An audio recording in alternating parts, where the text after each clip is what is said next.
Alrighty, welcome back. We are about to jump into Hexagon Lab 2.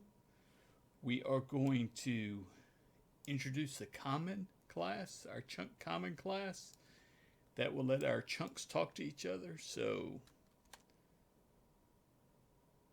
they don't have any faces in between them. The chunk common class will also move our evaluate results up into it. All of our chunks will be feeding off of one end evaluate results. Our material presets will be moving up to the common class. The handle input will be moved up. The debug variable will be moved up. The preview will be moved up. Each chunk will wait its own turn, which is a different concept. We'll have a new state called waiting in the chunk, and we're going to add a memory monitor to it to show how much we're saving. So right now we have 25 chunks in place, and that's using 16 megabytes of RAM. Not very bad at all.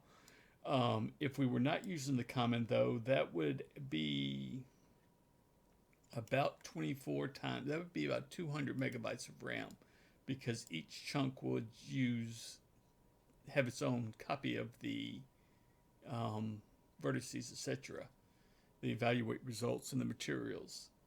So we will be bringing a lot of stuff into this. All of our handle input, all of that good stuff has got to move up to the chunk common.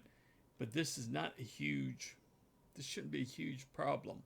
A lot of copying and pasting of the code.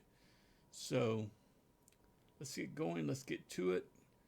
God bless, and I'll see you in the first video.